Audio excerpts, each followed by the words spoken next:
Hey guys, how's it going? It is Wednesday. midweek, hump day. Hump week. Love it, excellent, fantastic. Hump week. Hump day. Hump day, yeah, definitely. And Does that mean?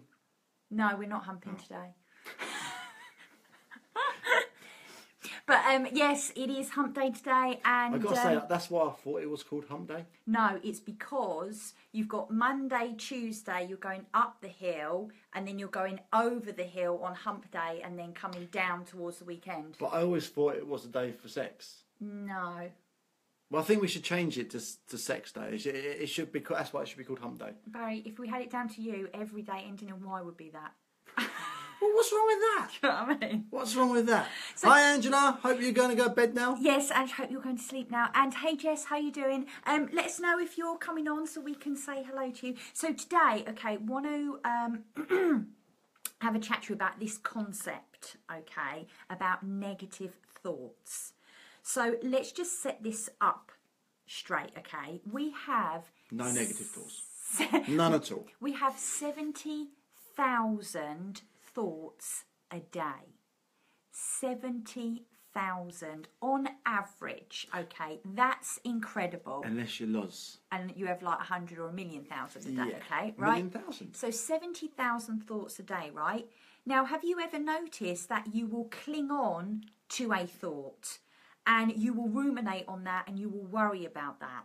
Okay, now the reason you do that is because you don't want that thought. It sounds weird, okay, just bear with me. It's because you don't want that thought, because you're, hi Rob, hi Mina, because you're frightened of that thought, okay? And so what happens is you've got a fascination on it. So you fuse to it. The one that says, oh, hang on a second, you might not be able to do this. Hey, Mr. Voice. How are we doing, Doc? And Adrian, how you doing? So you fuse yourself to that thought, okay? And you kind of, you fascinate yourself with it. And that is called fear, right? Okay, so you're going towards that for fear. Now, I want you to think about it like this, okay? I want you to think about your thoughts as emails, right? We've all got emails. If you haven't, you'll probably need to update yourself to the 21st century, okay? So think about your thoughts as emails, right? Oh, excellent, Doc. Yes, see you Friday. So think about your thoughts as emails in your inbox, right? Okay. And you have all of these emails coming through. Now, how many of you have junk email? Like get Viagra or some, I don't know. I get so much junk mail. Viagra, More Viagra. Pretty much Viagra. Do you know what I mean? That kind of stuff. Okay, so we have these junk mails come in. Now, what I want you to imagine is that these junk mails are actually your fear. So these emails will be entitled, you're no good, you're never going to succeed, you're pathetic, you will always be fat, go on, have another cake, right? Hey, Andrew. Hey, Warren. How are we doing, guys? How's things? So you will have these emails come up, right? Now, Doc says he gets those private ones. Right, now, okay, here's the thing. You have the choice whether or not you click on that email. Now, if you click on that email, what is going to happen is 9 times out of 10, you are going to download a virus of fear to your brain. So you know what happens when you download. If you've ever had a Trojan or a virus, you open up that junk email that is a suspected one, but you're like, no, I'll just open it anyway. Just like you fascinate over your fears, you'll open it up and then all of a sudden, bam, everything starts deleting, everything goes crazy, it takes over the whole of your system, you freak out, you have no idea what's going on. This is exactly the same as what's happening when you attach yourself to one of these fears, one of these thoughts, because we have 70,000 a day, right guys? But this is the one that you decide to pick on. So you open this email and it downloads this virus and you become infected. You get fear in your brain, okay? This is what happens. And then it starts, like more thoughts. I'm rubbish, I'm crap, I'm no good, I can't do this, this is pathetic, right? Okay? And so this is what's happening with you at the moment when you have these thoughts. So I remember when I worked in IT, okay, I think Andrew likes this. So I remember when I worked in IT, I had to look after about 50 mail servers across the country, but we had antivirus software, okay, guys? So what you need to have is antivirus software, right? Anti-fear software. Right? Exactly. And this antivirus software is love, right? And it is the faith in your heart. Hey, Peter, how are you doing, buddy? It is about the faith in your heart, right? This is the antivirus software. Let me just have a look at some of these comments before we go. Doc says, I love this, good info. Nothing thought of this before. Very conscious of you. Thank you, darling. And Warren says he loves the analogy. Thank you very much. So, the thing is, right, our subconscious, if you can imagine something, right, this is what our subconscious is very good at, okay? It emotes and it imagines. So if you can imagine your thoughts as emails, right, and that you don't click on that junk email, that you put it straight in the bin, this is how you can control your thoughts, okay? This is really, really important. This is something that I've used with my bipolar, we use with our clients, and we use this, okay? So we need to be able to install this antivirus software, right? So how do we do this? So we did this yesterday with a client who was getting stressed about a business, okay? And she was getting tangled up in the minutiae. She'd opened up an email, right? And that email just threw up a whole virus, okay? So how do we get her doing this, right? We got her out of her head and into her heart. And we asked her, what is your passion? What is it you want to do? Why do you love what you do so much? What is it about that? And we started to ask her questions that made her look at the bigger picture. She stepped out of fear and she started focusing on her passion, on her love, on what she wants to do. And as soon as she started talking about that, do you know what? You saw her physiological state change, like instant. It was incredible, right? And this is exactly what is going on with you guys. You have got this junk email that you are opening and you are allowing into your life to infect you. It's a virus and it will take over everything, won't it? You just start focusing on that, the bad shit. And it's like anything. You focus on something and you attract that what you focus to. So whatever your constant thoughts are about in your head, you're going to attract more to it because you're going to start looking for evidence that's going to back up your theory, your thought process. So if you find something, you open that virus, as Loz says, and that negative thought pops into your head, and the longer it stays in your head, the more evidence you're going to be looking for to back it up. Because we are never wrong, guys. The one thing you got to understand is a thought comes into your head and you will back yourself 100%. Even if it means making somebody else wrong, you want to make yourself right. So you will go around and you will look for reasons for you to behave that way because you don't want to be wrong. Definitely. Yeah? Simon, you've just been swimming, living the dream. I love it. So it is literally like, you hear the word a moth to a flame, right?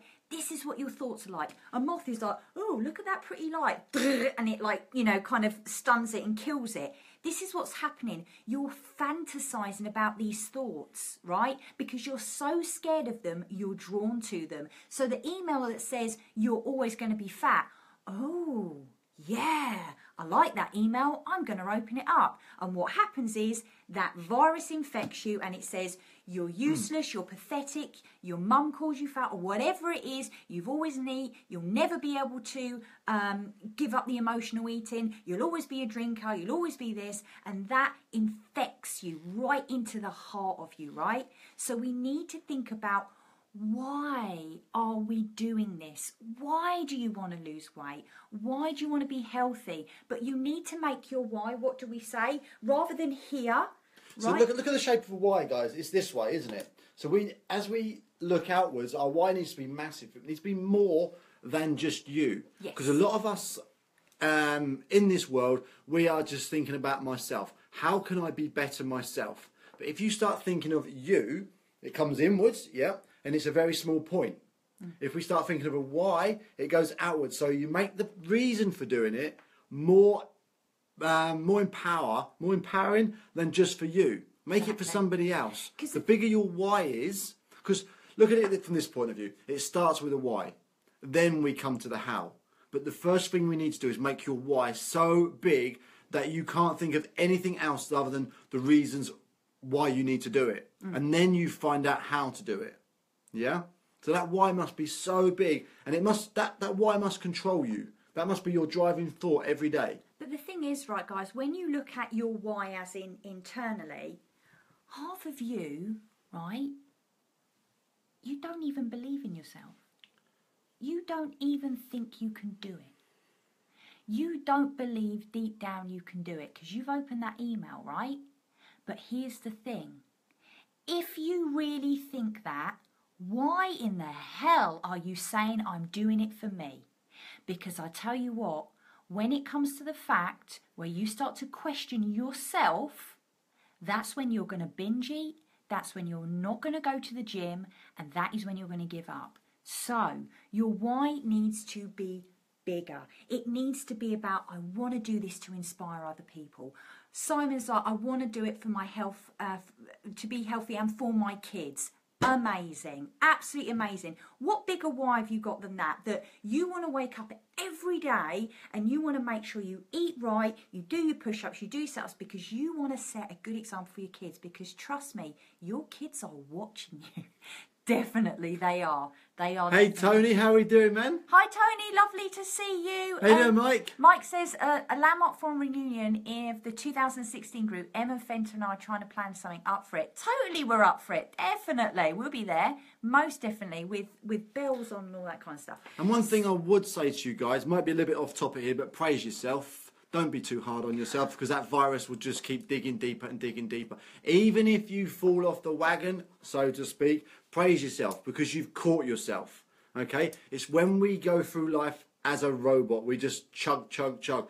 Chocolate bar, beer, chocolate bar, McDonald's, whatever it is that you're sabotaging. Praise yourself when you catch yourself. Oh, shit, I'm eating that chocolate bar again. Praise, praise, praise. Because if we praise ourselves, we're going to be better the next time we do it. Okay, because we, us as human beings, if we praise, we're going to be a better human being, and we do better things from praise. As soon as you start putting negative connotations on something, we're just going to feel ourselves and make ourselves look even worse. So even if we do mess up, praise yourself for catching yourself, and then look at a different way of doing something. But I will say, I don't think that's off topic, because gratitude is love, right? How many of you guys actually wake up every morning and say, Ow! Thank God I'm alive. Thank God I woke up. Thank God. Oh my Lord, look at that sun. Look at that sky. Look at the green in the trees. Hang on a second. Can I hear the birds? What more grateful do you need to be for in life, that you are breathing and that you are living? If you go with your heart with love and gratitude, trust me, that kills everything. It will kill everything. It's like acid on the fear. It burns in. So that's and the one thing that is the most powerful thing in the world was taught to me by my good friend Doc Voice, is the word breath. If you don't live with breath, you don't live at all. Breath is the controlling factor in everything. It controls your inner peace. So if you are having a stressful day and you're feeling, just sit with your breath and have gratitude for each and every breath you take in, every cell that's affected in our body. Definitely. Yeah. If you can't think of anything, if you can't see anything out in the world that you're grateful for, be grateful for every breath you take. Okay? Because that is what keeps you alive. If you've got healthy cells, you've got a healthy body. Definitely. You're only as healthy as the weakest cell in our body. And it's oxygen that fuels that and keeps us alive. So that is one of the best bits of advice I've been given from a great friend. So guys, right? Look at your email. Fine. Peruse it. That's excellent, right? You're coming up with some really cool words. That's because I'm amazing. Peruse. Look at them. Notice that they're junk emails. You don't need that junk email in your life. You don't need it. So do you know what you do? You click and you drag it into the delete bar, okay? That's all you need to do. Just remember they are only thoughts. I'm going to have that song in my head all day. What's that? Hammer time. I know. We've got a long day. Okay, guys, look, have a fantastic day. Remember, delete those junk emails. You don't need them. Don't allow that virus of fear to come into you. You just don't need it. If you like this video, please share it, okay? Let's help other people understand what's going on up here, because this is half the time the thing that keeps us a prisoner, and it doesn't need to, guys. Be the prison guard, guys. Exactly. Be the prison guide, not the prisoner. And please share it. I see that Mike shared this, so thank you so much. I really, really appreciate it. Okay, guys, we're going now. I've got some PT to do, and we'll see you all soon. Take care, guys. Peace out.